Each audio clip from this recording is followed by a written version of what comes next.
स्वस्ति श्री गणेशाय नमः। श्री सरस्वत्यै नमः। श्री गुरुभ्यो नमः। चिंता संतानहंतारो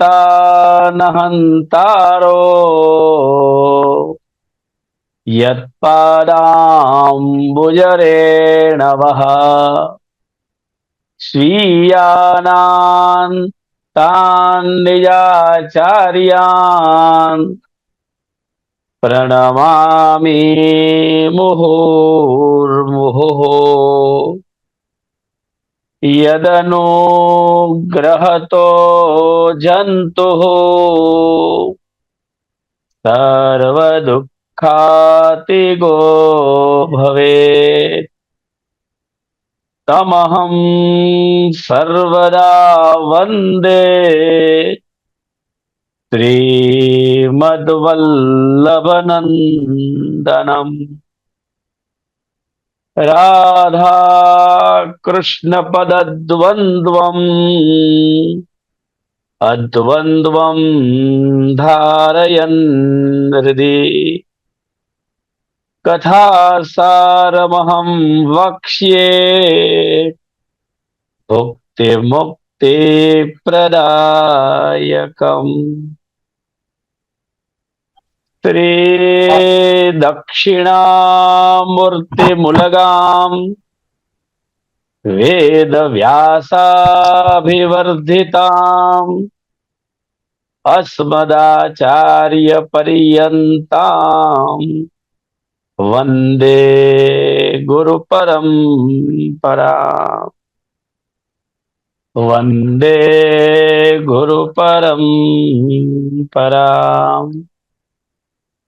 परमादरणीयाः मान्याः श्रीमन्तः पुराणप्रज्ञा प्रतिष्ठानस्य संयोजकाः युवामनीषिणः श्री राजेश भाई शास्त्रीवर्याः एवमेव परमसम्मान्याः विद्वद्वरेण्याः संस्कृति रक्षार्थं समर्पित सर्वस्वाः स्वनामधन्याः श्रीमन्तः पंकजभाई शास्त्रीवर्याः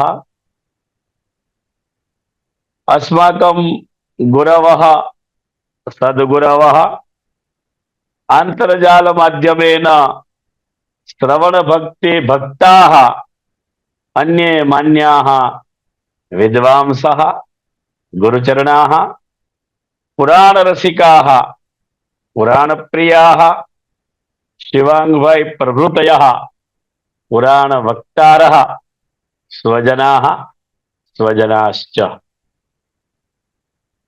अद्य खलु महतः हर्षस्य प्रसंगः समुपस्थितोऽस्ति। एतदर्थं किमर्थमिति चेत् पंकज भ्रातृभिः एतदर्थं व्याख्यानार्थम् अहं प्रेरितः। पुराणकीर्तनार्थम् अहं महोदयैः योजितः प्रेरितः। यद्यपि अहं नाहं कथावक्ता, अहं न कथाकारः, तथापि पुनामीत्यर्थेऽस्मिन् पुरमथन बुद्धिर्व्यवस्थिता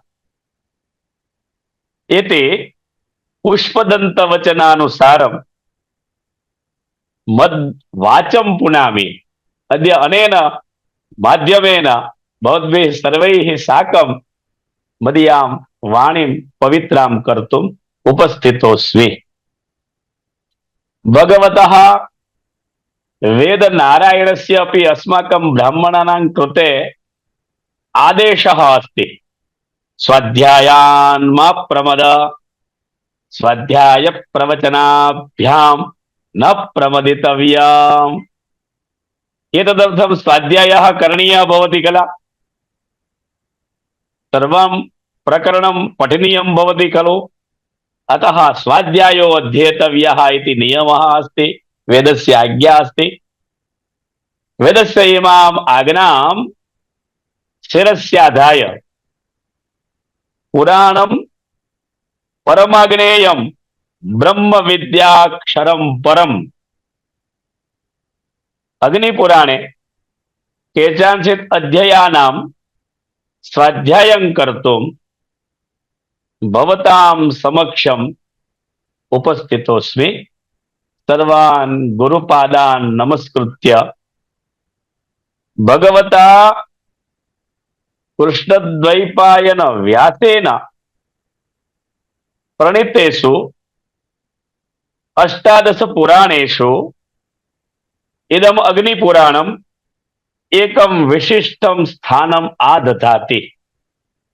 यद्यपि सर्वाणि अपि पुराणानि स्वस्वक्षेत्रे स्वस्वस्थानं धारयन्ति एव, तथैव इदम् अग्निपुराणमपि एकं विशिष्टं स्थानं पुराणेषु ददाति।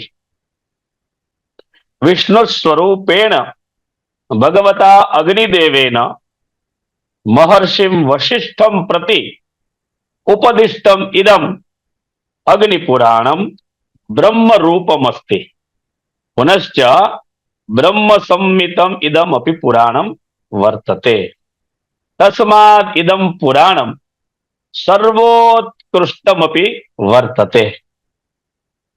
वेदसंहितं वर्तते, सर्वविद्या सारभूतम् अग्निपुराणम् इदं भुक्ते मुक्तिप्रदायकं वर्तते। अग्निपुराणस्य विशदं महत्त्वं तु सम्यक्तया गुरुपादैः अस्मत्पूर्ववक्तृभिः आचार्यचरणैः पूज्य पंड्याजी प्रभृतिभिः सद्गुरुभिः सर्वैः मान्यैः महानुभावैः वर्णितमेव वर्तते। अग्निपुराणं किं वर्तते, अग्निपुराणे किं किं वर्तते इति अग्निपुराणस्य महिमा पूर्ववक्तृभिः सम्यक्तया गीतः वर्तते। अतः अहं पिष्टपेषणं पुनरावर्तिं कर्तुं न इच्छामि। तन्न उक्त्वा प्रदत्तानां 20 अध्यायानां स्वाध्यायं कर्तुम् अत्र किञ्चित् प्रयत्नं विदधामि। प्रथमाध्यायः यथा राजेश भाई उक्तवान्, यत् प्रथमाध्यायः वर्तते प्रासाद प्रतिष्ठापन विधि।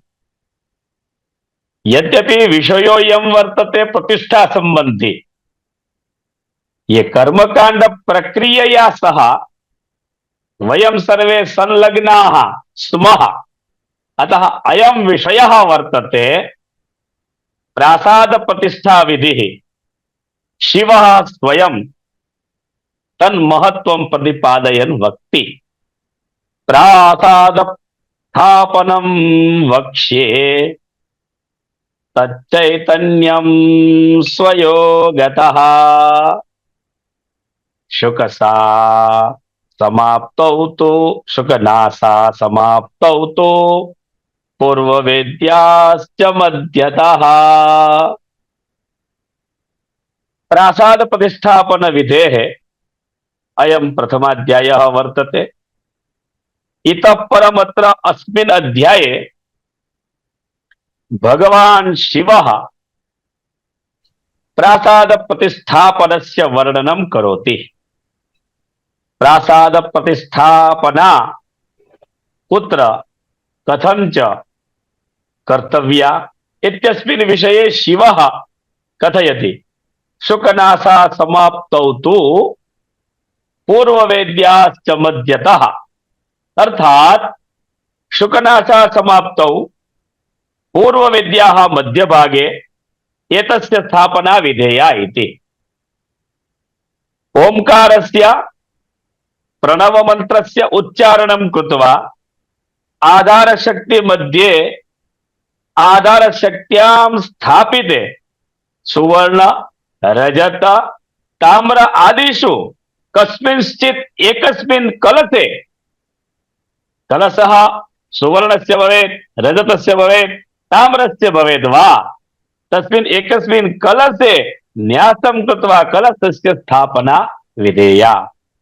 स च कलशः पुनः कीदृशः स्यात्?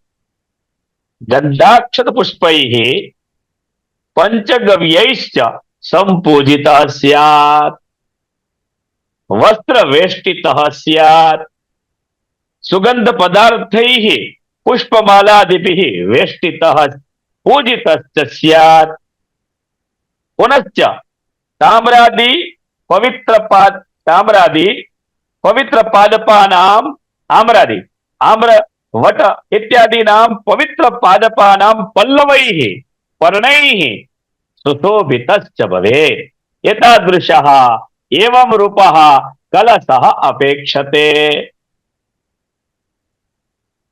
ततश्च आचम्य प्राणानायम्य इति योग प्रक्रियां कृत्वा भगवतः शिवस्य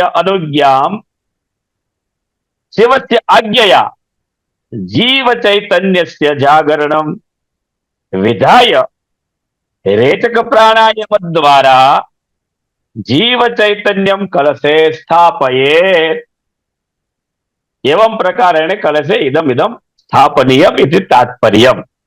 अनन्तरम् ईश्वरादि सर्वतत्त्वानि कलशे स्थापयेयुः।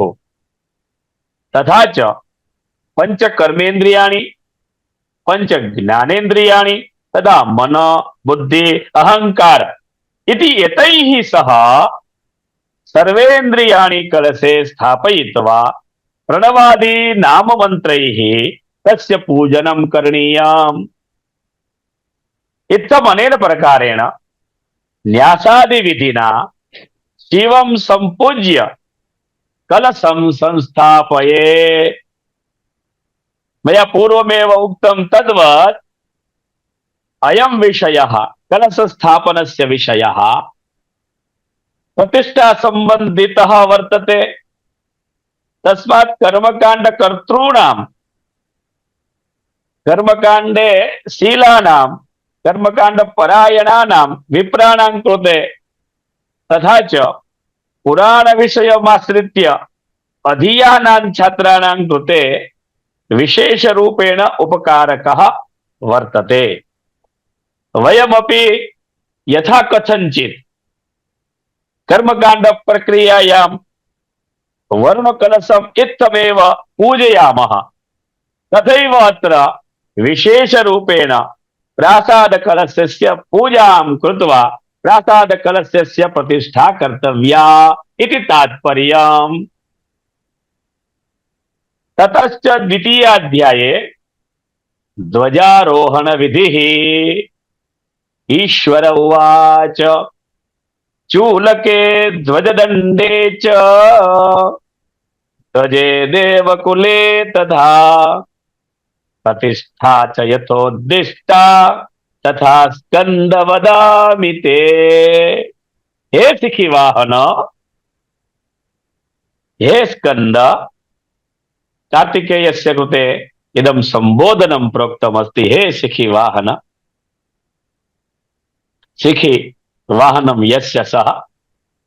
हे सिखी वाहन, देव मंदिरे देवालये शिखरः ध्वजदण्डः तथा ध्वज प्रतिष्ठा यथा येन प्रकारेण प्रोक्ता अस्ति तथैव अहमपि तव समक्षं वर्णयामि, त्वं तत् शृणु इति भगवान् शिवः स्कन्दम् उद्दिश्य वदति।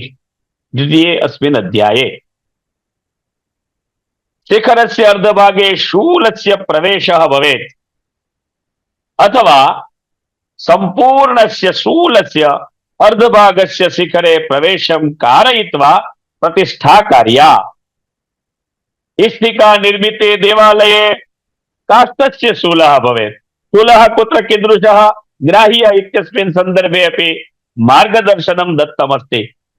प्रस्तरस्य पाषाणस्य शूलः स्यात् प्रस्तरनिर्मिते देवालये, काष्ठनिर्मिते देवालये भिन्नः शूलः स्यात् इत्यपि प्रोक्तमस्ति। विष्णवादी देवालये कलशं चक्रसंयुक्तं कुर्यात्। अयं कलशोऽपि देवमूर्ति परिमाणानुरूपो भवेत्। कलशः यदि त्रिशूलयुक्तश्चेत् अग्रशूलः किं वा अगचूड इति नाम्ना प्रसिद्धो भवति। इति द्वयोः नाम्नोः उल्लेखः अत्र ग्रन्थे प्रदत्तः वर्तते। एवं रूपः कलशस्य चेत् तस्य इदं नाम, तथाविधः कलशश्चेत् तस्य इदं नाम इत्यपि दर्शितमस्ति। ततश्च महाध्वजः महाध्वजः कीदृशः कथं च ग्राह्यः इत्यस्मिन् संदर्भे भगवान् सदाशिवः स्वयं वर्णयति। हे हे महाध्वजः चतुर्दश हस्तपरिमितः, नवहस्तपरिमितः किं वा षट्हस्तपरिमितः वा भवितुम् अर्हति। तच अयं ध्वजः पुनश्च कीचकवृक्षस्य, कीचक नाम वास्,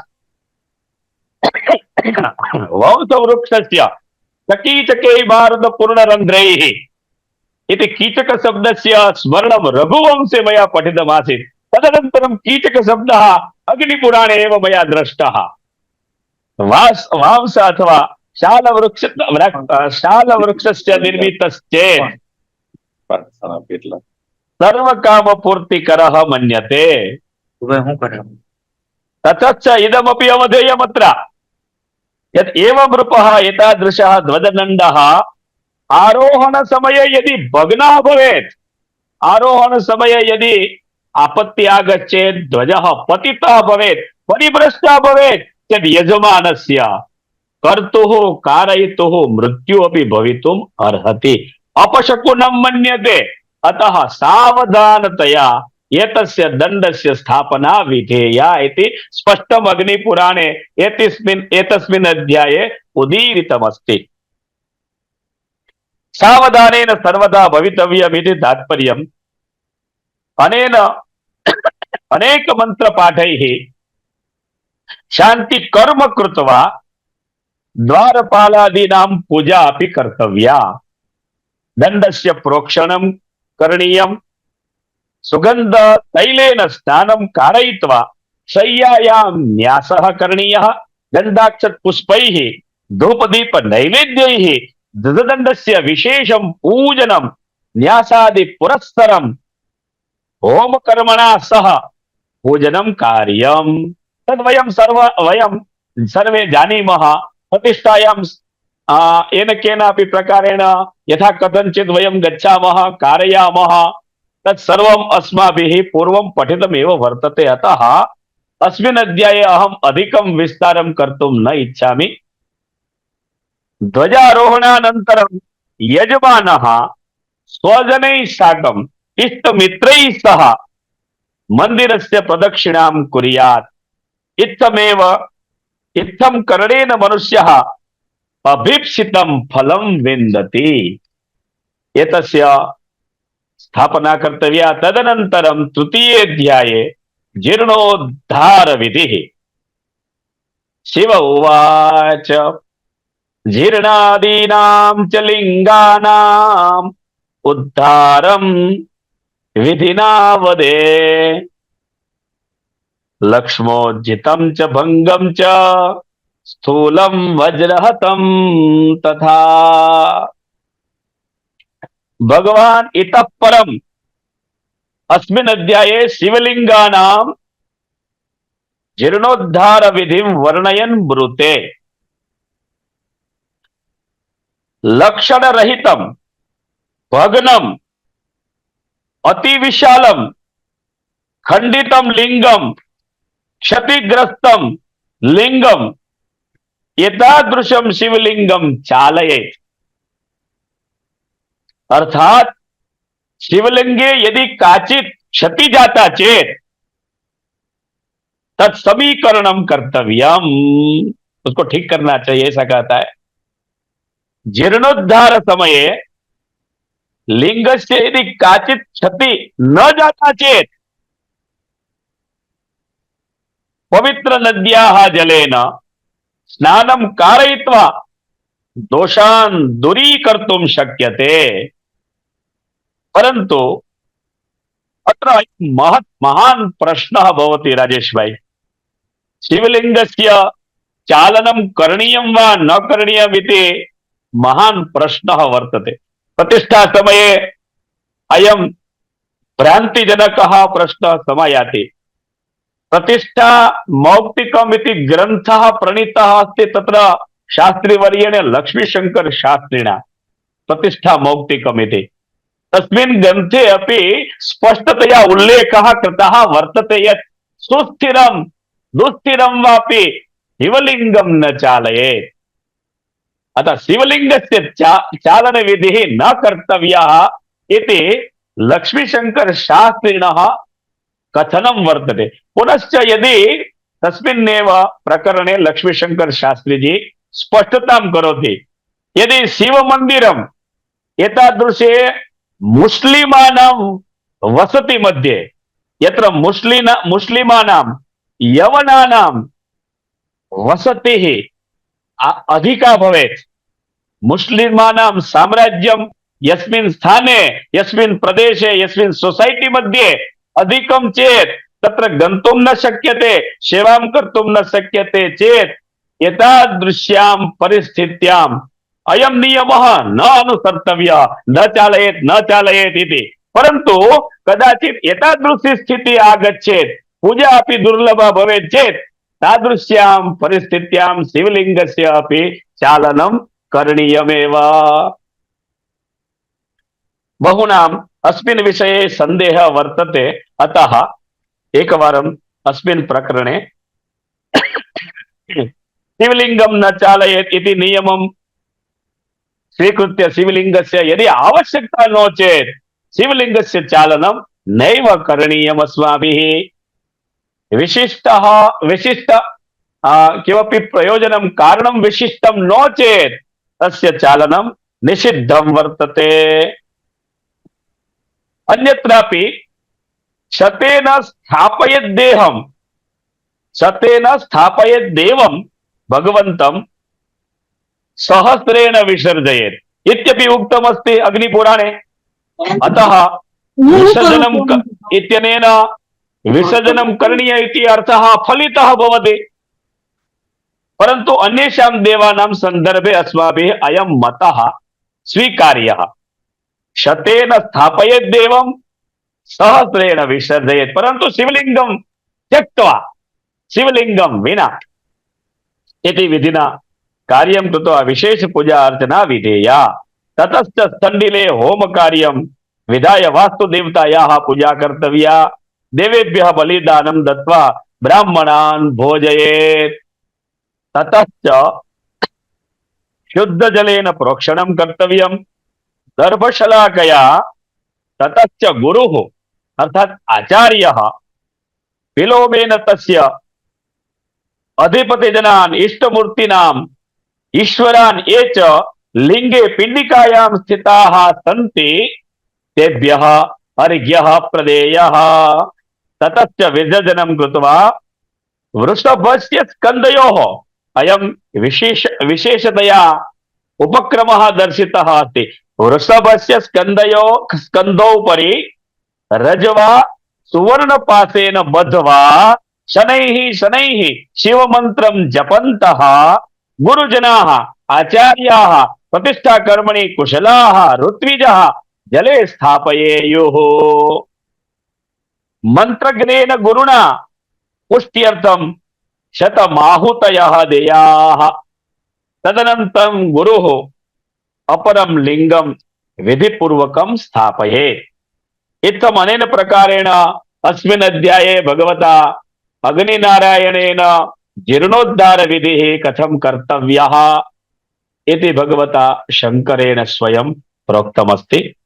अग्रे च प्रासाद लक्षणानि, मंदिरं कीदृक् भवेत् कथं भवेत् इत्यस्मिन् सन्दर्भे चतुर्थे अध्याये वक्ष्ये प्रासाद सामान्य लक्षणं ते शिखी ध्वज चतुर्भागे कृते क्षेत्रे भित्तेर्मार्गेण विस्तरात्।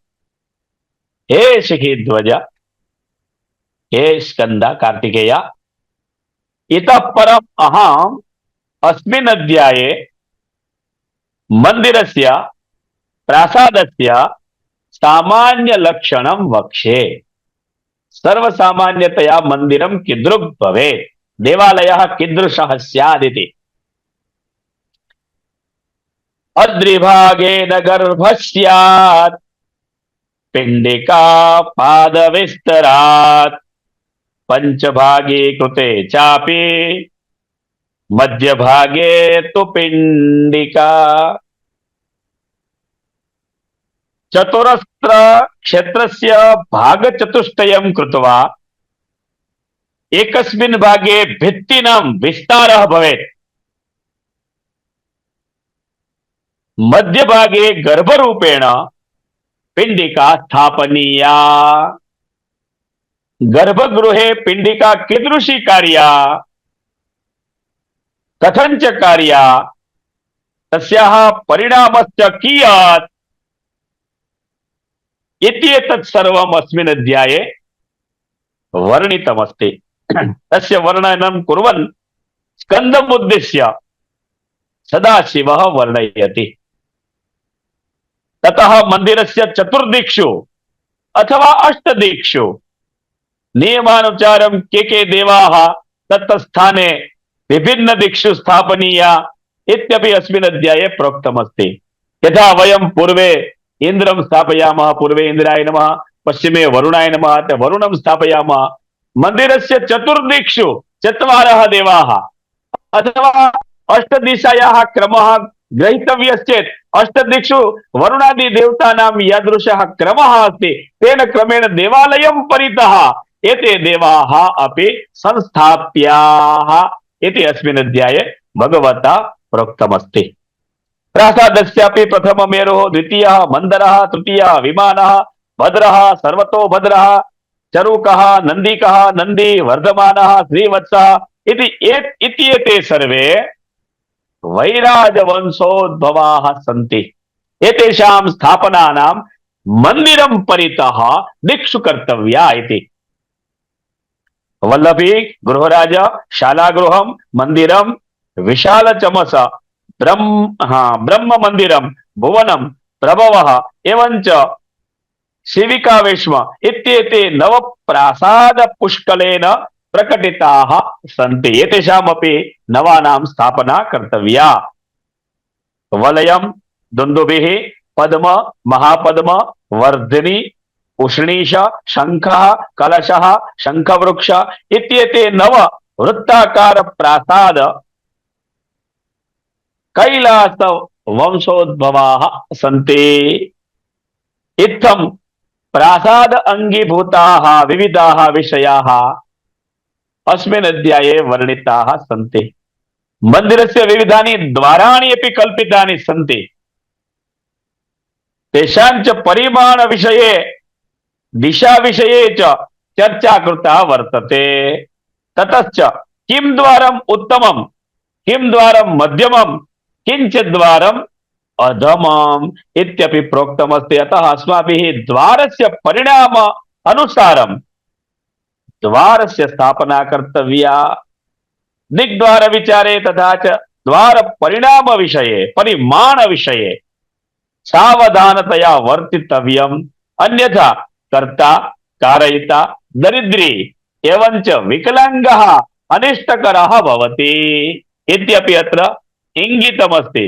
यदि यथेच्छं ज्ञानं विना यदि येन केन प्रकारेण द्वारादीनां यदि स्थापना क्रियते चेत् कर्ता, भोक्ता च कारयिता दरिद्री भवति इति स्पष्ट उल्लेखः वर्तते। अतः अस्मिन् विषये अस्माभिः यदि ज्ञानं नो चेत् आचार्यपदम् अन्यस्मै देयम्, अस्माभिः सहायकेन भवितम्, अथवा तो संपूर्णतया प्रथमम् अस्माभिः प्रकरणं पठनीयम्। सावधानतया एषः विधिः कर्तव्यः। इति अत्र चतुर्थाध्याये कथनस्य तात्पर्यं वर्तते। पंचमोऽध्यायः नगरादीनां वास्तुकथनम्। ईश्वर उवाच नगरग्रामदुर्गाद्या गृहप्रासादवृद्धये एकाशीतिपदेर्वास्तुम्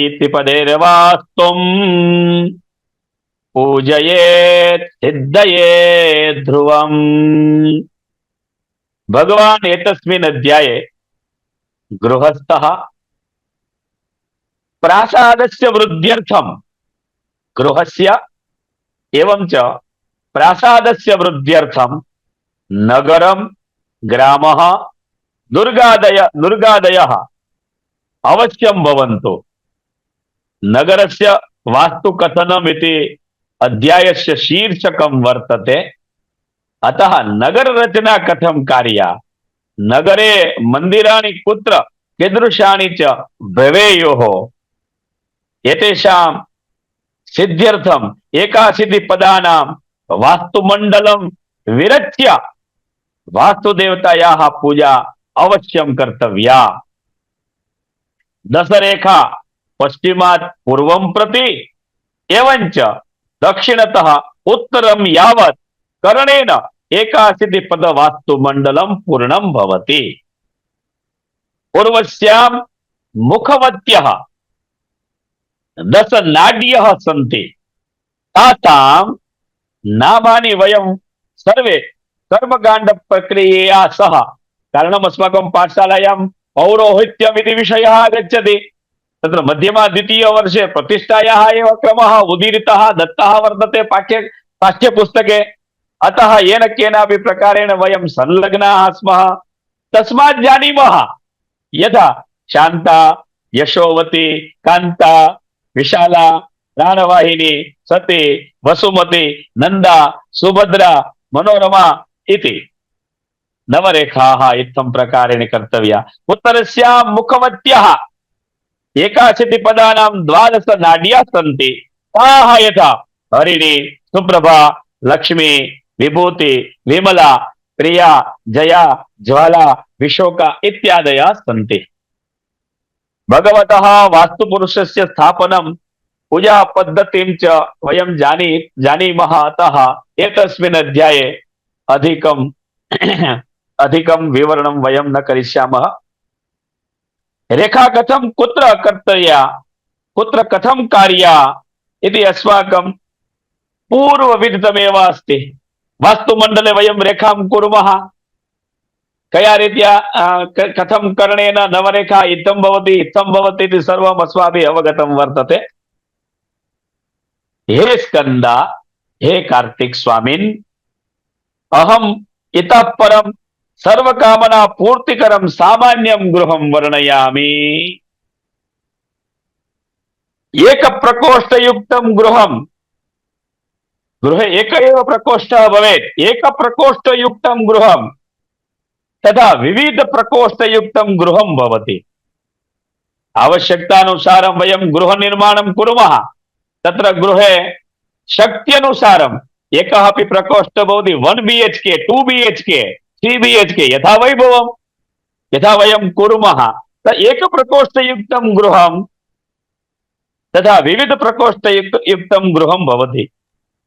नियमानुसारं वास्तुशास्त्रानुसारम् एकप्रकोष्ठयुक्तं दक्षिणमुखं गृहं निर्मापनीयम्। द्विखण्डात्मकं पश्चिमाभिमुखं भवेत्। यस्य भवनस्य खण्डद्वयं भवति तत् भवनं पश्चिमाभिमुखं भवेत्। चतुर्प्रकोष्ठात्मकं गृहं पूर्वदिशाभिमुखं स्यात्। ततः कति प्रकोष्ठात्मकं कीदृग्गृहं कस्यां दिशि भवेत् सविस्तरम् अस्मिन् अध्याये अग्निपुराणे भगवता ईश्वरेण मार्गदर्शन पुरस्सरं प्रतिपादितमस्ति।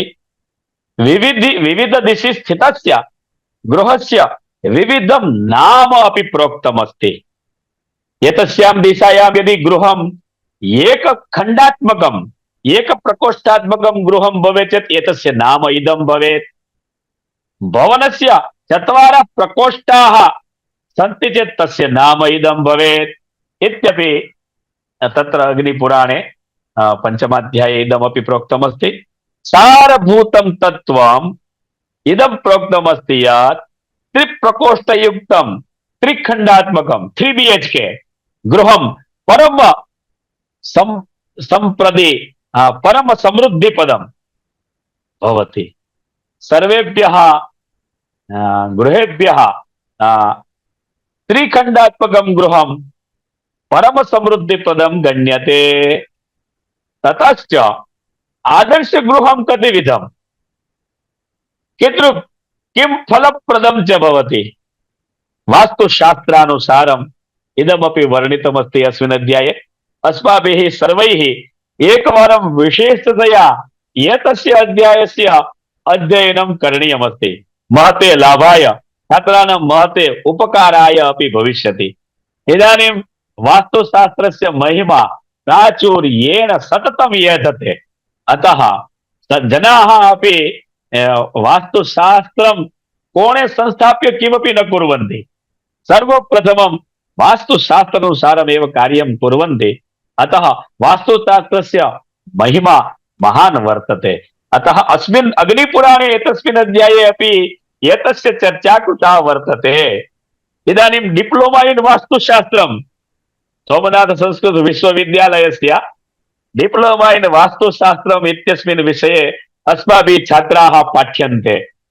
तत्र अयं विषयः अयम् अध्यायः अग्निपुराणस्य वास्तुशास्त्रस्य कृते डिप्लोमा इन् वास्तुशास्त्रम् इत्यस्य कृते पूरकः उपकारकः च भविष्यति इति अहं मन्ये।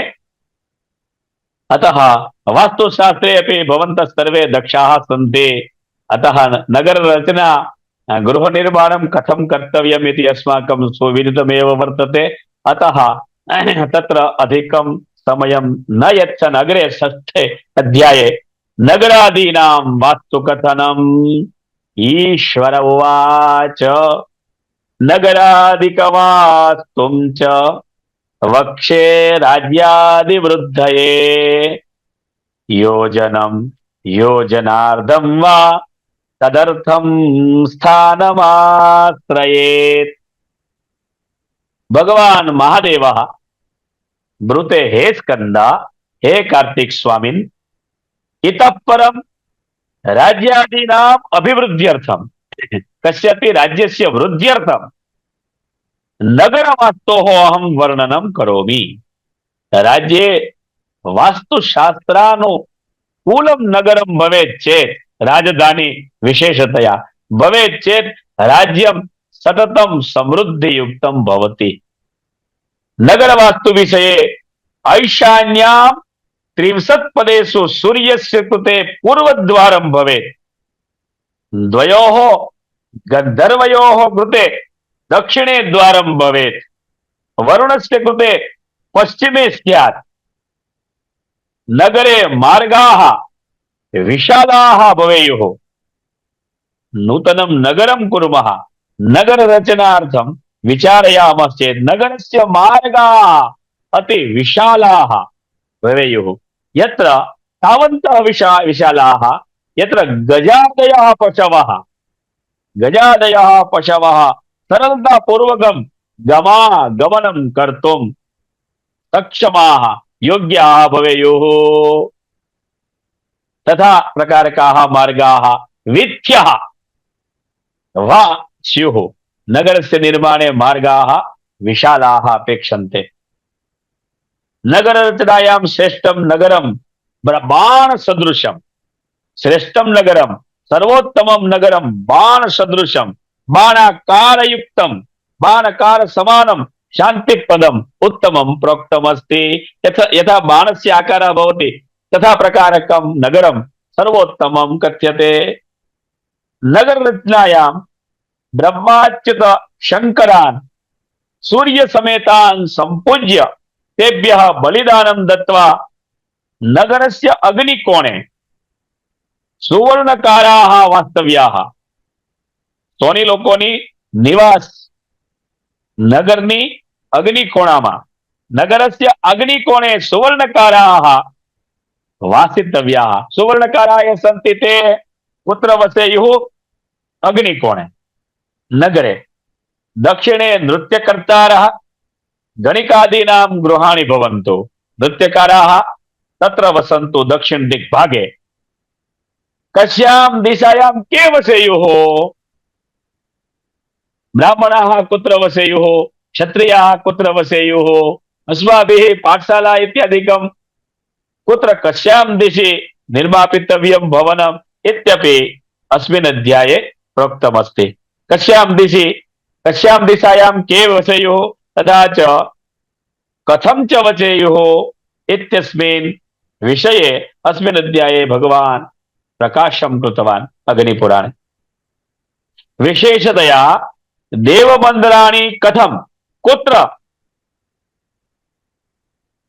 श्मशानभूमिश्च कुत्र कर्तव्या इति सूक्ष्मदर्शनमपि वर्णितमस्ति मन्दिराणि नगरे कुत्र भवन्तु श्मशानभूमिश्च कुत्र कर्तव्या इत्यपि अत्र उल्लेखः कृतः दृश्यते नगररचनायां प्रोक्ताः केचन श्लोकाः यथा पूर्वस्यां स्त्रीगृहं प्रोक्तम् आग्नेयां वै महानसं शयनं दक्षिणस्यां तो नैऋत्यामायुधाश्रयम् भोजनं पश्चिमायां तो वायव्यां धान्य संग्रहः उत्तरे द्रव्य संस्थान ईशान्यां देवता गृहम् प्रायः गृह निर्माणस्य ये नियमाः सन्ति गृहे मन्दिरं कुत्र भवेत् महानसं कुत्र भवेत् इति यत् प्रोक्तमस्ति तद्वदेव नगररचनायाम् इमे एव नियमाः प्रोक्ताः सन्ति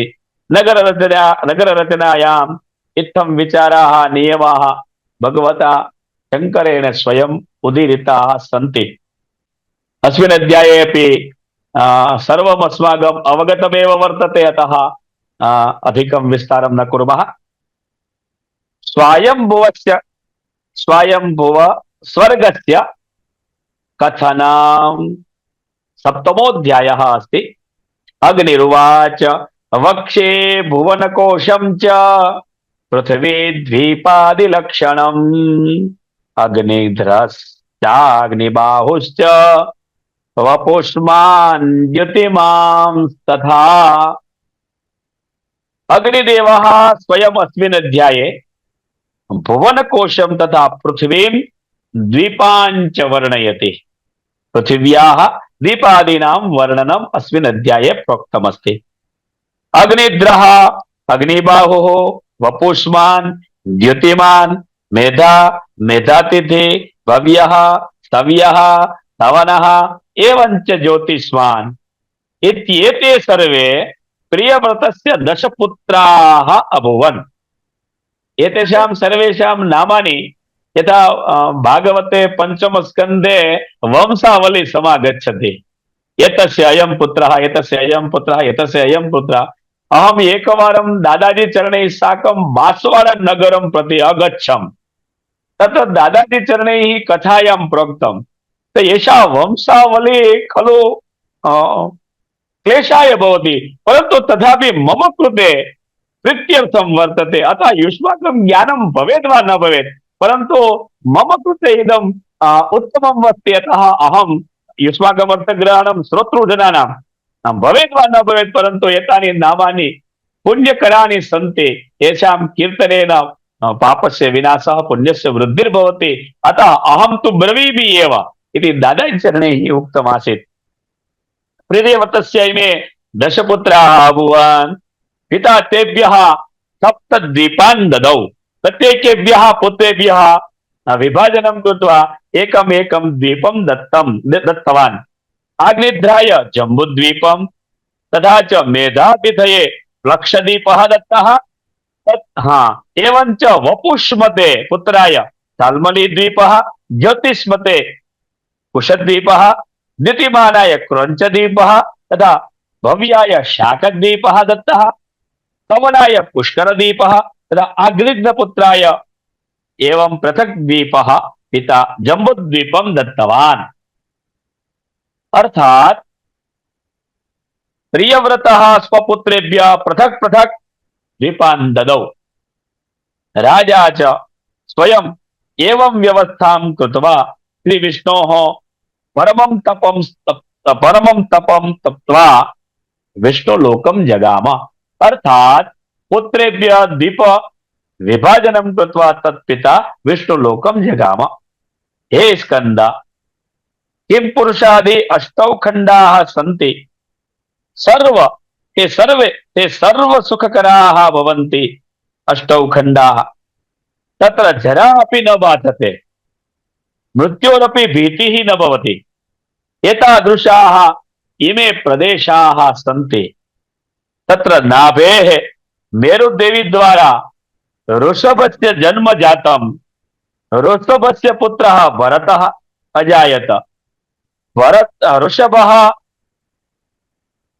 ऋषभः लक्ष्मी पुत्रं दत्त्वा शालग्रामं गत्वा श्रीहरिं प्रपेदे।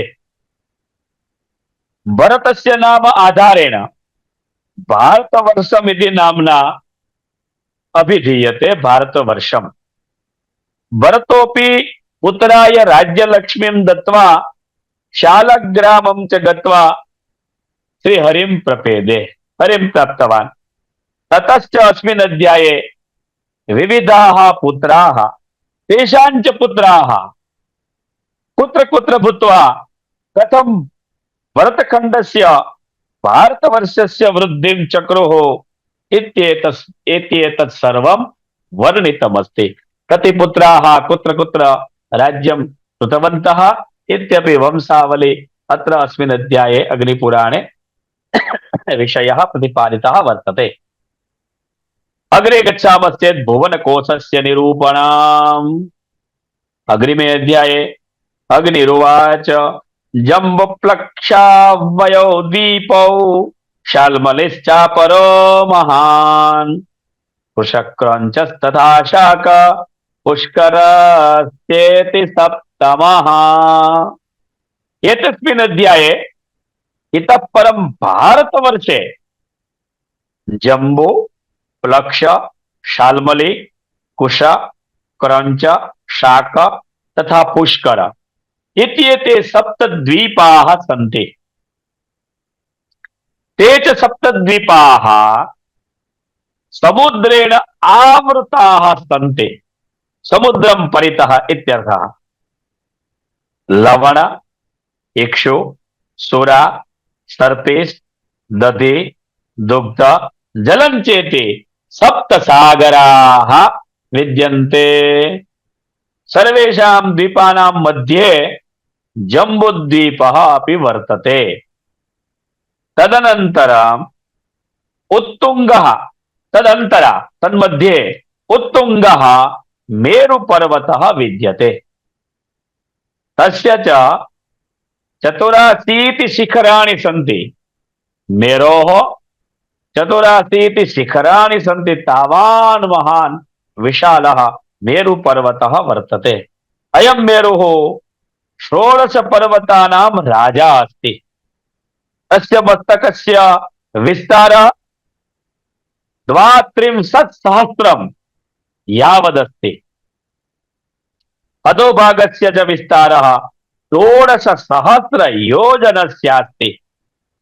तस्य पर्वतस्य दक्षिणे हिमवान्, हिमकूटः तथा निषद पर्वतः विद्यते। तदुत्तरे च नीलः, श्वेतः, शृंगिवर्ष इत्येते पर्वताः सन्ति। तेषां मध्ये द्वौ पर्वतौ 1,00,000 योजन परिमाणस्य वर्तेते। हे मुनिवर्य, अत्र विद्यमानं प्रतिशिखरं 9 योजन विस्तीर्णमस्ति। अयं विषयः अपि कर्मकांड प्रक्रियायां वयं सर्वे हेमाद्रि प्रोक्त स्नान संकल्पं यदा वदामः तदा एतेषां पर्वतानां नामानि, तस्य परिमाणस्य अपि विवरणं, तदा च कुत्र कः द्वीपः, कुत्र कः पर्वतः इत्येतत् सर्वम् अस्माकं हेमाद्रि प्रोक्त स्नान संकल्पे तस्य विवरणं दत्तमस्ति, तस्यैव अत्र विस्तारः दत्तः भवेत्। तदापि हे मुनिवर्य, अद्य विद्यमानं प्रतिशिखरं नवयोजन विस्तृतमस्ति, तन्मध्ये इलावृतमस्ति, तत्र च उत्तुङ्गः सुवर्णस्य मेरुनामा पर्वतः विद्यमानः वर्तते। मेरुपर्वतः सुवर्णस्य पर्वतः इति मन्यते। मेरुं परितः सर्वदा सर्वत्र सर्वदिक्षु 9,000 योजनस्य विस्तारयुक्तम् इलावृत्तमपि वर्तते। तत्र च 4 अन्ये बुभृताः सन्ति। तत्र तेषु तेषु पर्वतेषु कदम्ब, जम्बो, पिप्पल, न्यग्रोधादीनां विशालाः वृक्षाः 100 योजन विस्तीर्णाः सन्ति। जाम्बुफलैः युक्तत्वात् एतस्य द्वीपस्य नामकरणं जम्बुद्वीप इति जातम्। अस्मिन् पर्वते जाम्बू वृक्षाणां संख्या महती भवति, तस्मात् कारणात् एतं द्वीपं जम्बूद्वीप इति वदामः। तस्य फलं जम्बूवृक्षाणां फलान्यपि गजसमानानि विशालानि भवन्ति। दक्षिण दिग्भागे त्रिकुटाख्यः पर्वतः अपि वर्तते। पश्चिमे च श्रीनिवासादयः नैकविध पर्वताः दृश्यन्ते। मेरौ मेरुपर्वतस्य उपरि ब्रह्मणः नगरी विद्यते। मेरुपर्वतस्य उपरि भगवतः परमेष्ठिनः ब्रह्मणः नगरं विद्यते। तां नगरीम् उभयतः पुनश्च तां नगरीम् उभयतः 14 योजन विस्तीर्णाः इंद्रादीनां लोकपालानां स्थानेभ्यः प्रवहन्ती नदी समुद्रं मिलति। भुवनकोशाख्ये एतस्मिन् अध्याये नैकपर्वताः नैकाश्च नद्यः वर्णिताः सन्ति। भारतवर्षस्य इदं गौरवं वर्तते। अयं विषयः अपि अस्माकं सुपरिचितः विदित एव वर्तते। अतः अत्र भुवनकोशस्य पृथिव्यां किं किं वर्तते, कुत्र कः पर्वतः, काच नदी प्रवहति, निर्गच्छति, उद्भवति इति एतत् सर्वम् अग्निपुराणे प्रोक्तमस्ति। अग्रे गच्छामः। तीर्थयात्रायाः माहात्म्यम्। अग्निरुवाच माहात्म्यं सर्वतीर्थानां वक्ष्ये यद्भुक्तिमुक्तिदं यस्य हस्तौ च पादौ च मनश्चैव सुसंयुतम्। अग्निनारायणः कथयति, हे स्कंद, इतः परमहं भुक्तिमुक्तिप्रदं, भुक्तिमपि ददाति मुक्तिमपि ददाति, भुक्तिमुक्तिप्रदं सर्वतीर्थमाहात्म्यं वक्ष्ये। वसेहि यस्येन्द्रियाणि तस्य प्रज्ञा प्रतिष्ठिता इति गीतावचनम् इव यस्य सर्वेन्द्रियाणि संयमपूर्वकानि भवन्ति, यस्य समीपे विद्या तप तथा कीर्तिः भवेत्, स सर्वतीर्थफलं लभते। अतः तीर्थफलप्राप्त्यर्थमपि योग्यता अपेक्षते इति तात्पर्यम्। यस्य समीपे विद्या तप कीर्ति भवेत्, स सर्वतीर्थफलं विन्दते। यः उपवासं न कुरुते, यः उपवासं न करोति, यश्च तीर्थं न सेवते, पुनश्च यः सुवर्णस्य गोः दानं न कुरुते, गोदानं न करोति, सुवर्णदानं न करोति, स अन्यस्मिन् जन्मनि दीनः भवति। अतः दिनेन न भवितव्यं चेत् सुवर्णस्य दानं देयं, गोदानं करणीयम्।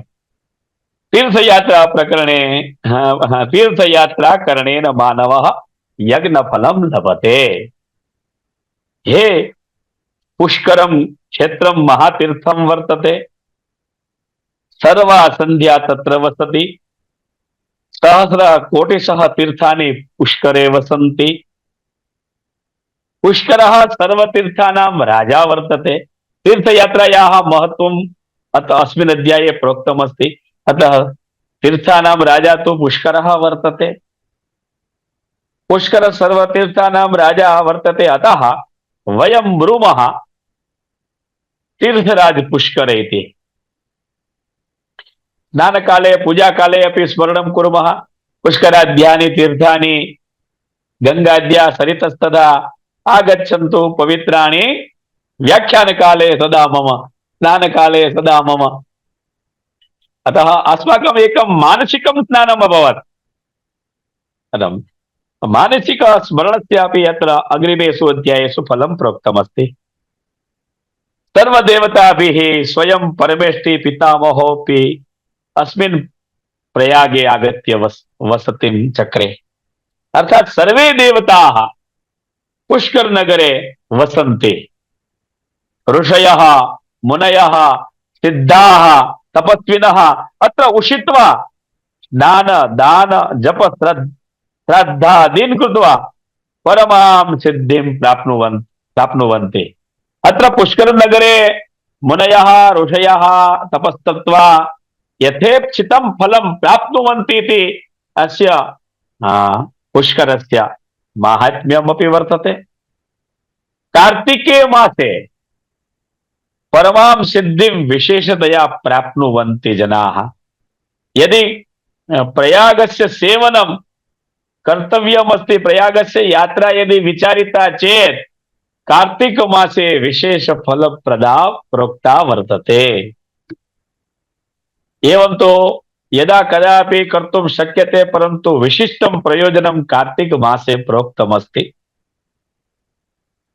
निर्मल सन् कार्तिक मासे स्नानं करोति, श्राद्ध तर्पणं करोति प्रयागे, स निर्मल सन् पवित्रो भूत्वा ब्रह्मलोकं व्रजति। किन्तु इदं सुलभं नास्ति।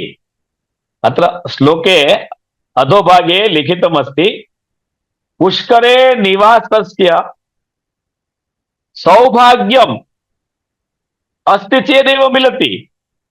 भाग्यं चेत् तदा एव पुष्करे निवासस्य सौभाग्यं मिलति। इदं सुलभं नास्ति।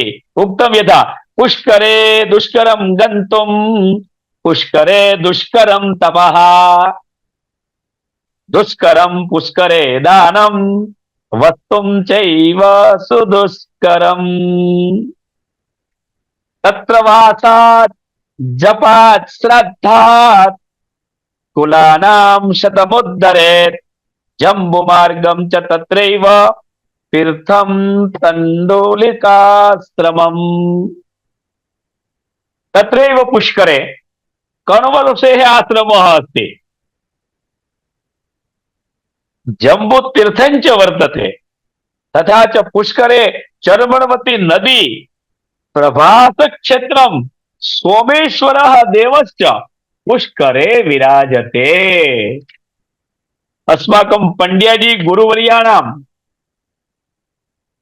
पिंडारक तीर्थं सर्वसिद्धिदात्री गोमती द्वारिका नगरी च तत्रैव वसति। अस्माकं परमवयस्याः गुरुपादाः पंड्याजी महोदयाः, तेषां जन्मस्थलं पिंडारकम् इति द्वारका प्रान्ते ग्रामः वर्तते।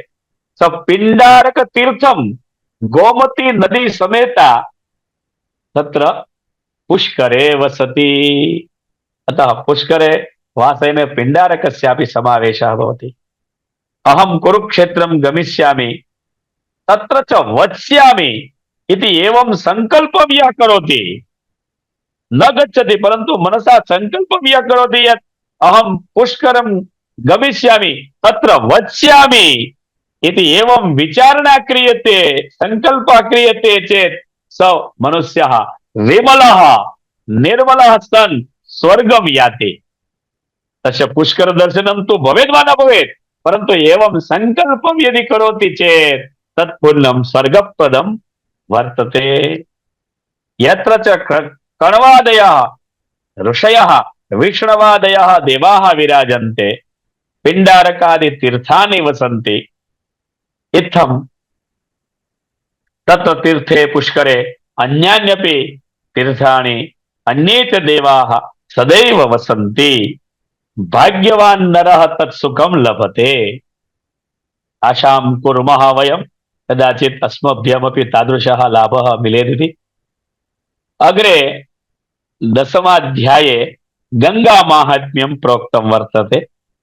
गंगा माहात्म्यमाख्यास्ये व्यासा भुक्ति मुक्तिदा येषां मध्ये याति गंगा ते देवा पावनावराः। इतः परम अहम गंगा माहात्म्यं वक्ष्ये।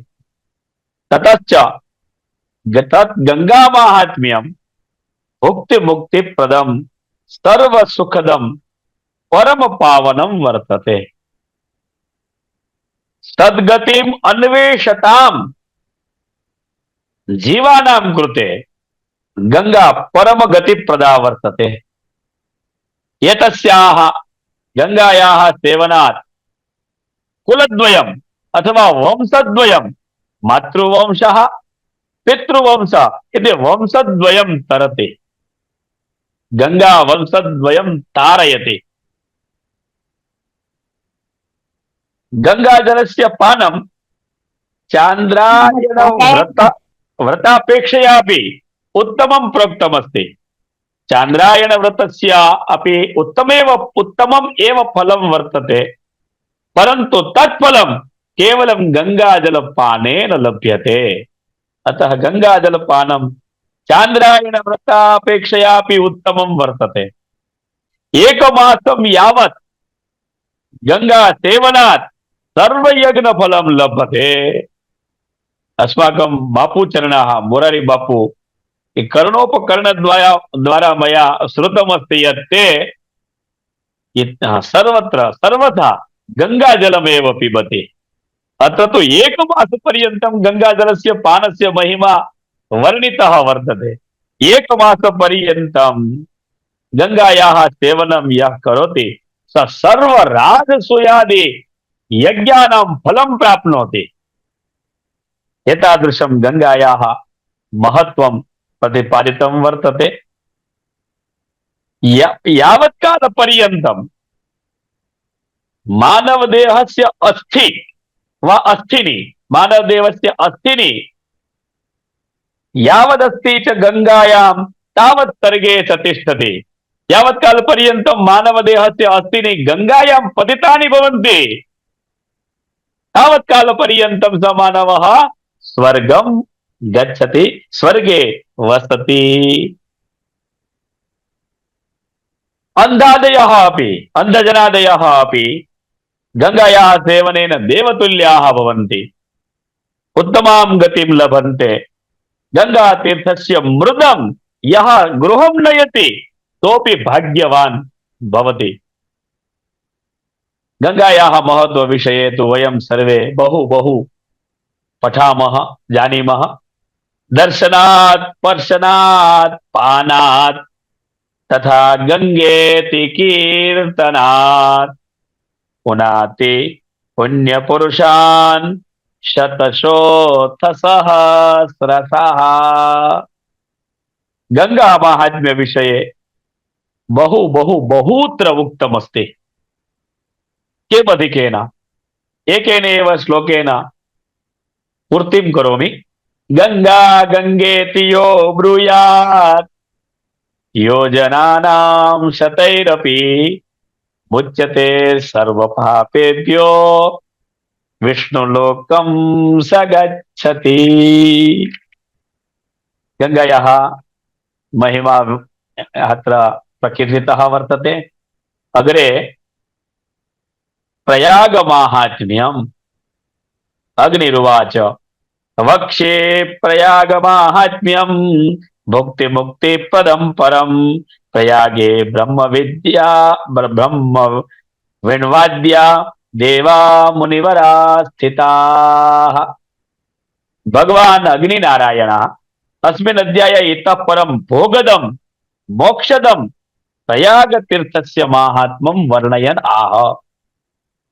एतस्मिन् प्रयाग तीर्थे ब्रह्मादयो देवाः नैक मुनिवराः अपि वसन्ति। तथा च सर्वाः नद्यः, सर्वे सागराः, सिद्धाः, गन्धर्वाः, अप्सरसः सर्वेपि अत्र वसन्ति प्रयागे। गंगाद्या सर्वाः नद्यः, सूर्यपुत्री यमुनापि प्रयागे वासं करोति। प्रयागतीर्थस्य कीर्तनेन मृदां स्पर्शमात्रेण मनुष्यः सर्वपाप विनिर्मुक्तः सन् विष्णुलोकं गच्छति। प्रयागतीर्थे कृतं दानं, प्रयागतीर्थे कृतं श्राद्धं, जप कर्म सर्वम् अक्षय्यं भवति। 10,000 तीर्थानां तथा अन्य 6 कोटि तीर्थानां सान्निध्यं प्रयागे प्रवर्तते। अर्थात त्रैलोक्ये यानि पुण्यानि प्रोक्तानि सन्ति तानि सर्वाणि अपि तीर्थानि प्रयागे वसन्ति। अतः प्रयागस्य स्थानं राजारूपेण वर्तते। स तीर्थराजः अस्ति, तीर्थराजा। दिनत्रयं यावदत्र प्रयागे वासेन स्नानेन कोटिगवां दानफलं लभ्यते। कोटिगवां दानं कर्तुं वयं न शक्नुमः, परन्तु दिनत्रयं निवासेन गवां कोटिसदृशं फलम् अत्र अग्निपुराणे प्रोक्तमस्ति। अतः दिनत्रयं यावत् प्रयागे निवासः अस्माभिः विधेयः। माघमासे प्रयाग स्नानं बहु उत्तमं पुण्यकृत् प्रोक्तमस्ति। माघ स्नानस्य महिमा तु सर्वविदितः अस्माकं। तथापि अत्र अग्निपुराणेपि माघमासस्य उल्लेखः अस्ति। माघमासे प्रयाग स्नानम् उत्तमं प्रोक्तमस्ति। गंगाद्वारे प्रयागे च गंगा सागर संगमे अत्र दानात् दिवं यान्ति राजेन्द्रो जायतेऽत्र च। वटमूले संगमादौ मृतो विष्णुपुरीं व्रजेत् उर्वशी पुलिनं रम्यं तीर्थं संध्यावटस्तथा। प्रयागस्य महिमा अग्रेपि गीतः, अस्मिन् अध्याये अपि पुनः गीतः। अतः समयस्य अभावे अधिकं न अग्रे गच्छामः। वाराणसी तीर्थमाहात्म्यम्। अग्निरुवाच वाराणसी परं तीर्थं गौर्ये प्राह महेश्वर मुक्ति मुक्ति प्रदम पुण्यम वसताम गृणताम हरिम। काशी तीर्थमपि एकम अति पवित्रम सर्वोत्तमं तीर्थमस्ति। एतस्य तीर्थस्य महिमा मंडनं स्वयं महेश्वरः गौरीं प्रति कृतवान्। काश्याः माहात्म्यं शिवः विश्वेश्वरः पार्वतीं प्रति वदति। काश्याम् उषित्वा हरिकीर्तनं कृत्वा मनुष्यः भोगं मोक्षं च लभते। सर्वाणि तीर्थानि अत्र सदैव वसन्ति। तस्मात् तो वाराणसी अविमुक्त इति उच्यते। अविमुक्त क्षेत्रम अविमुक्त क्षेत्रे कृतं दान जप श्राद्धं सर्वम् अक्षय्यं भवति। अस्मना अत्र विशेषः उल्लेखः भवति। अस्मना चरणौ हत्वा વસેત કાશી। પગને તોડીને પણ કાશીમાં રહેવું જોઈએ। અસ્મના ચરણો હત્વા વસેત કાશી। अतः विकलांगता यदि आगच्छेत् चेदपि काशी नगरी न त्यक्तव्या। काश्यां वासः सदैव विधेयः इति। अस्मना चरणौ हत्वा वसेत् काशीम् इति इदं पदं मह्यं भृशम् अरोचत। पादयोः प्रस्तुतप्रहारं कृत्वापि काश्यामेव वसनीयाम्। द्वियोजनं तु पूर्वं स्यात् योजनार्थं तदन्यथा। वर्णा च नदी नासी मध्ये वाराणसी तयोः। अर्थात वर्णा नाम नद्या नद्याः विस्तारः पूर्वे योजनद्वयं तथा च पश्चिमे योजनार्धं तयोः द्वयोः मध्ये वाराणसी काशी नगरी प्रोक्ता वर्तते। अत्र स्नानं जपो होम अत्र स्नानं जपो होमो मरणं देव पूजनं श्रद्धं दानं निवासश्च यद्यत् स्यात् भुक्ति मुक्तिदम्। काश्यां निवास सुखम भाग्यवान नरः एव प्राप्नोति। सर्वेषां कृते इदं सुलभं न भवति। काश्यां दान जप श्रद्धादीनि ततोपि परमं पुमान् विन्दते। सद्यं निवासः काश्यां निवास एव दुर्लभः तदापि तत्र तीर्थवासः श्राद्धादि दानं परमं पुण्यकृत मानवः एव लभते। भगवान् विश्वेश्वरः साक्षात् अत्र विराजते। एतस्मिन् विषये प्रसिद्धं सुभाषितम् एकम् अहं स्मरामि। असारे खलु संसारे सारमेतच्चतुष्टयम् काश्यां वासः ततां संगः गंगाम्बो शंभु सेवनम्। संसारस्य अयम् एकः एव सारः वर्तते इति काशीतीर्थस्य माहात्म्यमपि एतस्मिन् अध्याये वर्णितमस्ति। अग्रे नर्मदा माहात्म्यम् नर्मदाधिकमाहात्म्यम् वक्ष्येऽहं नर्मदां परां सद्यः पुनाति गाङ्गेयं दर्शनात् वारि नार्मदम्। भगवान् अग्निनारायणः स्वयं अस्मिन् अध्याये भगवत्याः परमपावनायाः गुर्जर राज्यस्य जीवन रज्जुभूतायाः नर्मदायाः माहात्म्यं वर्णयन् ब्रूते। सद्यः पुनाति गाङ्गेयं दर्शनात् वारि नार्मदम्। गंगा स्नाने यमुना पाने नर्मदा दर्शने एव पावनत्वम्। गंगा स्नानेन मानवः गंगा स्नानं मानवं पवित्रं कुरुते यमुना पानेन मानवः पवित्रो भवति किन्तु दर्शनात् केवलं दर्शनमात्रेण नर्मदा मानवं पुनाति। इयं नर्मदा कुतः प्रवहति कुत्र कुत्र च प्रवहति तस्याश्च प्रवाह विस्तारः कियान् अस्ति इति सर्वम् अस्मिन् अध्याये वर्णितमस्ति। अग्निदेवः स्वयं एकेन श्लोकेन अहं समाप्तिं करोमि।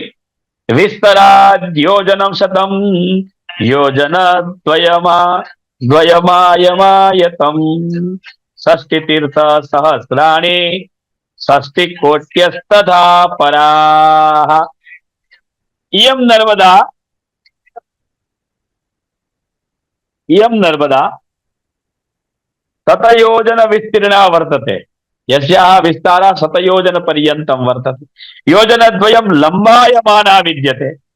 नर्मदा तटे नर्मदां परितः वा षष्टिसहस्रतीर्थानि तथा च अन्यान्यपि गुरुलघु षष्टिकोटितीर्थानि प्रवहन्ति वसन्ति च।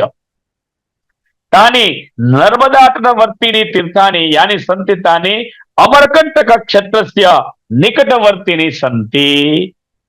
लक्ष्मी स्वरूपिणी पराम्बा गौरी अत्र तपस्तेपे। गौरी भगवती अत्र तपश्चर्यां कृतवती। अन्ते सा तपस्तप्त्वा हरिं प्रपेदे।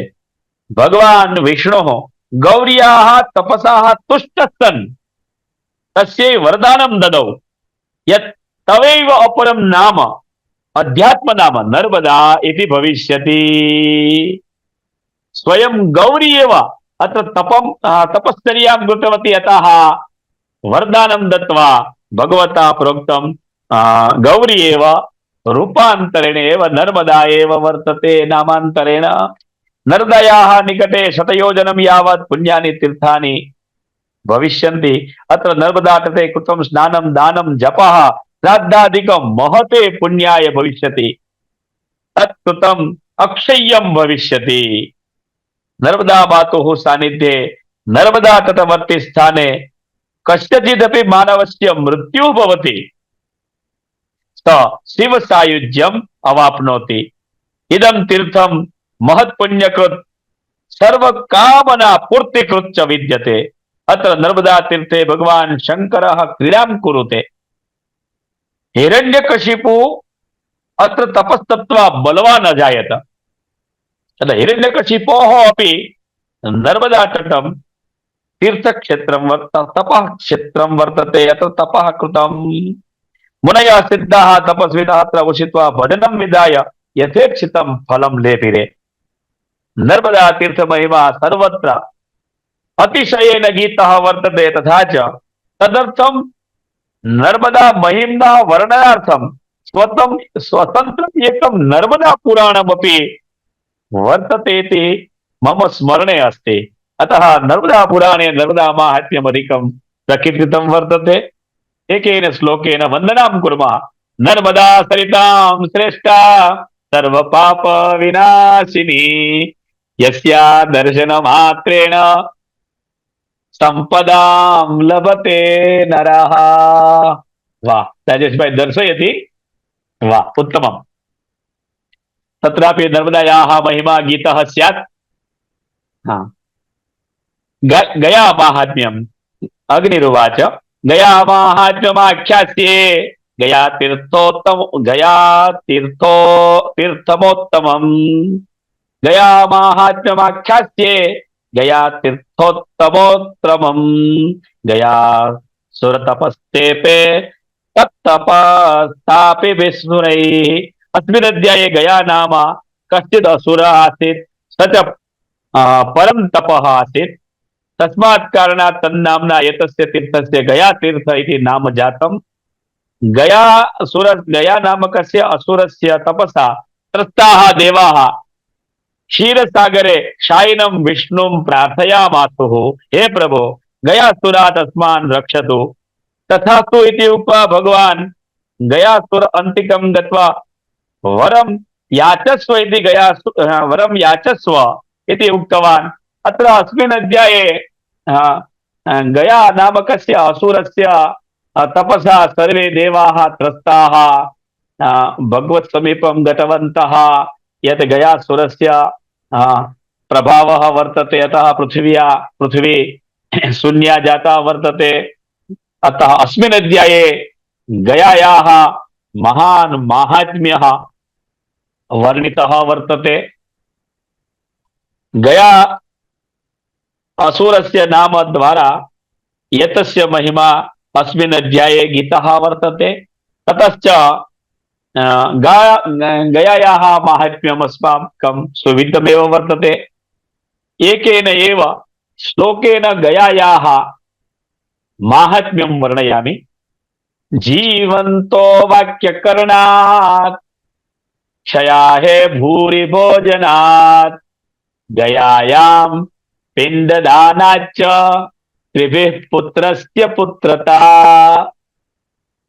पुत्रस्य पुत्रत्वं तदैव सिद्ध्यति यदा स गयां गच्छेत्, गयायां श्राद्धं कुर्यात्, तदा एव पुत्रस्य पुत्रता सिद्धा भवति, अन्यथा न इति एकेन एव श्लोकेन गंगायाः माहात्म्यं पर्याप्तम्। गया यात्रायाः विधि अग्रिमे अध्याये वर्णितः वर्तते।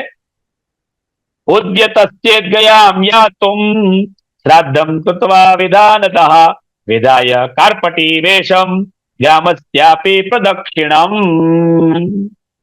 गयां गन्तुम् उद्युक्तः, गयां गन्तुं सिद्धः कश्चिदपि मानवः विधिपूर्वकं श्राद्धं कृत्वा कार्पटीवेशं धृत्वा ग्रामस्य प्रदक्षिणं कुर्यात्, तथा च संयमपूर्वकं जीवेत्, दानं न स्वीकुर्यात्। दानस्वीकरणस्य अत्र निषेधः प्रोक्तः वर्तते। यदा गयायाः यात्रा कर्तव्या भवति तदा ब्रह्मज्ञानं, गयाश्राद्धं, गोशालायां मृत्युः, कुरुक्षेत्रे वासः इत्येतत् चतुष्टयं मुक्तिदायकं मन्यते। पितरः इच्छन्ति यत् मदीयः पुत्रः गयां गत्वा श्राद्धं कुर्यात्, अस्मान् तारयेत्। तीर्थयात्रायाः नियमो विद्यते। पादाभ्यां चलन यात्रा कार्या, तथा च तीर्थे उपवासः कर्तव्यः, मुण्डनमपि कर्तव्यम्। गयां गत्ता गयां गत्वा सप्ताहत्रयं तत्र उषित्वा जप तप श्राद्धानि यः कुरुते स सप्तकुलं पवित्रं करोति। ततश्च अस्मिन् अध्याये अग्निनारायणः विविध कामना पूर्तये विविध कामनानुसारं विविध दिवसेषु श्राद्धं कर्तव्यम् इति दर्शयति। संकल्पं कृत्वा सूर्यदेव वन्दनां विधाय स्नात्वा पूजन पूर्वकं श्राद्धं यः करोति स पितॄणां कृपापात्रो भवति। भगवान् गदाधरः विष्णुः अत्र तीर्थे विराजते। तस्य प्रार्थनां कृत्वा सर्वदेवान् सम्पूज्य गदाधर दर्शनं यः करोति स शतकुलानि तारयति। गयायां विविध स्थाने यात्री विधिपूर्वकं यात्रां कुर्यात्, नियमानुसारं कार्यं कुर्यात् चेत् तस्य सर्वे नरकं गताः पितरः स्वर्गं आयान्ति। अतः एतादृशः महिमा अत्र अस्मिन् अध्याये गयायाः प्रतिपादितः वर्तते। गया यात्रा कथं कार्या? गायत्र्यैव महानद्यां स्नातसन्ध्यां समाचरेत्, गायत्र्या अदातः प्रातः श्राद्ध पिण्डमथाक्षयम्। महानद्यां गायत्रीं जप्त्वा स्नानं सन्ध्यां कृत्वा गंगायां पिण्डदानं कार्यम्। मध्याह्ने स्नात्वा सन्ध्यां कृत्वा पिण्डदानं कर्तव्यम्। एवं यः कुरुते स पुनर्जन्म न अवाप्नोति। गदाधरं भगवन्तं नमस्कृत्य वक्तव्यं, हे प्रभो, अयं पिण्डः मया भवदस्ते स्थापितः। यदा अहं परलोकं गमिष्यामि तदा अक्षय्यः भूत्वा मह्यम् अवाप्नोतु। गंगायाः गदाधर स्वयं पितृरूपेण गयायां गदाधरः स्वयं पितृरूपेण विराजते। गयायाम् उषित्वा गयातीर्थे स्थित्वा विविध पुण्यतीर्थानां दर्शनं विधाय जप दान श्राद्धादि कर्म कृत्वा ब्राह्मणान् सम्पूज्य दानं कुरुते स सर्वं लभते इति एतस्यापि तीर्थस्य महिमा वर्णितः वर्तते। अग्रिमे अध्याये श्राद्धकल्प कात्यायनो मुनीनाः यथा श्राद्धं तथा वदे, श्राद्धं गयादौ कुर्वीत संक्रांत्यादौ विशेषतः। अत्र अस्मिन् अध्याये अग्निदेवः कात्यायन प्रोक्तं। कात्यायन मुनिनुद्दिश्य यथा यथा श्राद्धविधिं प्रोक्तवान् तथा प्रकारेण तथैव श्राद्धविधिः अत्र अस्मिन् अध्याये अपि प्रोक्तः वर्तते। ततश्च अष्टादशतमाध्याये भारतवर्षस्य वर्णनं कृतं वर्तते। भारतवर्णस्य कृते एक एव अयं श्लोकः पर्याप्तः वर्तते। उत्तरं यत् समुद्रस्य हिमाद्रेश्चैव दक्षिणं वर्षं तद् भारतं नाम नवसहस्र विस्तृतम्। समुद्रस्य उत्तरस्थः हिमालयस्य दक्षिणस्थः नवयोजन विस्तारवान् प्रदेशः भारतवर्षं भारतखण्ड इति निगद्यते। स्वर्गं गन्तु कामानां कृते मुमुक्षु जीवानां कृते इयं कर्मभूमिः अस्ति। अस्मिन् भारतवर्षे मलयः, सह्यः, शुक्तिमान्, हेम, विन्ध्य, परयात्र इति सप्त पर्वताः पूर्वमपि प्रोक्ताः सन्ति। भारतवर्षस्य वर्णने अस्मिन् अध्याये बहु प्रोक्तमस्ति। इंद्रद्वीप, कुशेरु, ताम्रवर्ण, गभस्तिमा, नागद्वीप, सौम्य, गांधर्व, वारण, नवमस्त, जम्बूद्वीप इति एते द्वीपाः भारतवर्षे प्रोक्ताः सन्ति।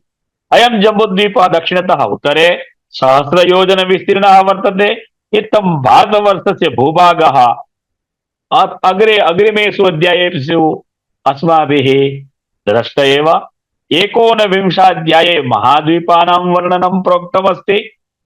लक्षयोजन विस्तारं जम्बुद्वीपं समावृतम् लक्षयोजनमानेन क्षारोधेन समन्ततः इति महाद्वीपानां वर्णनं ततश्च भुवनकोशस्य वर्णनं प्रोक्तमस्ति। इदं वर्णनमपि तात्पर्यं दृश्यते चेत् अत्र विंशतिषु अध्यायेषु यत् प्रोक्तमस्ति अग्रिमेषु अध्यायेषु अपि यद् वर्णनम् आगतं तदेव वर्णनं पुनः अस्मिन् अध्याये प्रोक्तमस्ति। अतः अहं समयस्य अभावे अधिकं विस्तारं न कुर्वन् सर्वान् विदुषः प्रणिपत्य नमस्कृत्य मम वाचं विरमामि। अस्तु शुभं धन्यवादः।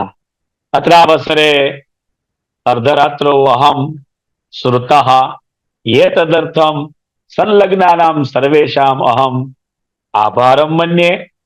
पुनश्च आयोजकेन राजेश भ्रात्रा पंकज भ्रात्रा च एतस्मिन् सन्दर्भे स्वाध्याय चिन्तने भारतवर्षस्य तीर्थानां स्मरणे स्मारणे यद्यपि तीर्थयात्राम् अहं करिष्यामि न करिष्यामि इति नैवाधीनं वर्तते, परन्तु मानसिकरूपेण अत्र प्रोक्तमस्ति तद् यदि सत्यं चेत् मया सर्वतीर्थानां यात्रा कृता, युष्माभिश्च सर्वैः सर्वतीर्थानां यात्रा कृता इति अहं भगवद्वचनमनुसृत्य सन्तोषं मन्ये।